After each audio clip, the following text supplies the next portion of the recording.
Hi, my name is Zachary Angelat, and I'm going to go over my Golang project. Uh, I basically updated the dependencies. These dependencies are specifically only for when you talk to it. So when you run the LLM interactive mode, whatever, um, you do. Hello, goodbye, how have I helped it? Still We train. are. Well, goodbye that the.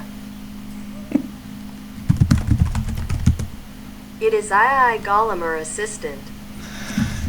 Yeah, so the training and everything has nothing to do. It's dependency free.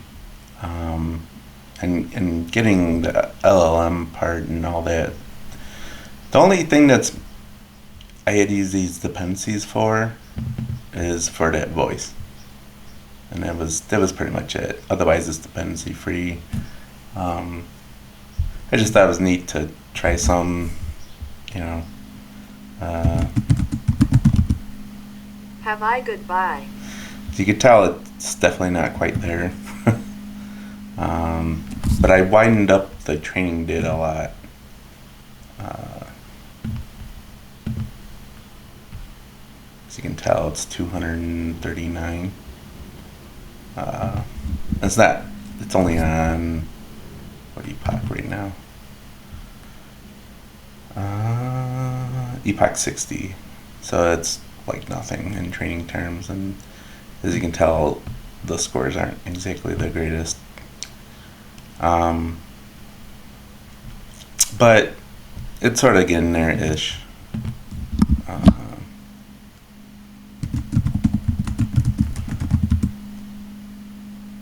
and as you can, Here is the status. sometimes it'll choose it completely if it really can't, as you can tell. If it just hasn't been trained very much on it, it'll just copy paste out what's going on. Um, I'm still kind of updating the training to obviously try and make it better. Here, wonderful. Have a. uh, I'm here to help is what it was. but uh, but the idea being you can kind of talk to it in a sense. I didn't. There'd probably be another dependency to talking your microphone to it, so to speak, just because of all the voice stuff. But the reason why I'm making this video is just because I've expanded the training data now. Not, I mean, in retrospect, it's been, quadrupled or whatever, which isn't a whole lot. But at least now I'm starting from a point where it can begin to make it better. And that is a lot better in a sense. As you can tell, it's still kind of trying or whatever. And I may have to work through some things in order to improve the training based off of that extra training data. Because right now, it's not exactly optimized for that amount of training data. And so, even on Epoch 60, its scores are not really that great.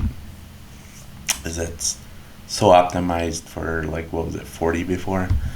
So, but at least this time around, I'm not just going, oh, here's some bugs, here's some, and then, well, why isn't it working? So, yeah, kind of working on that part of it. And I was for a little while also, because I do use, as you can tell, the anti-gravity. A little bit of vibe coding with it, obviously. Um, I'm also on a Chromebook.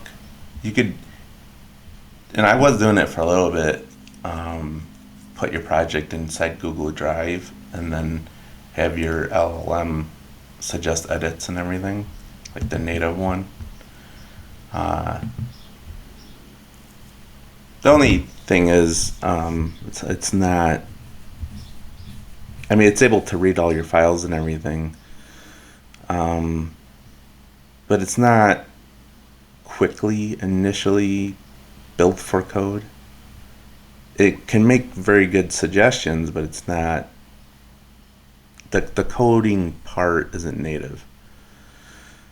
So you have to like continuously remind it of like where it's at, what it's doing. Here's the training data, here's the file, here's, you know, um, yeah. So that's not the greatest in the world. Um, I wish Google had like a fully integrated thing that would change your files and look at stuff and do all that, but I'm guessing because of tokens or whatever, that would be absolutely ridiculous. Um, so yeah, and as you can tell, the training is it's slower now, just because it has way more data to train on, and with the different layers that you of experts and the supervisor and all that, it obviously has to work through a whole lot more. Um, but yeah, I don't know. So yeah, it's the training and everything is basically dependency free, except for the whole voice thing. And all the voice thing does is read the text out of the prompt, and that was it. That was the big whatever why it has all those dependencies. Um, yeah, I don't know. If you have any questions or anything, please let me know. Okay, thank you.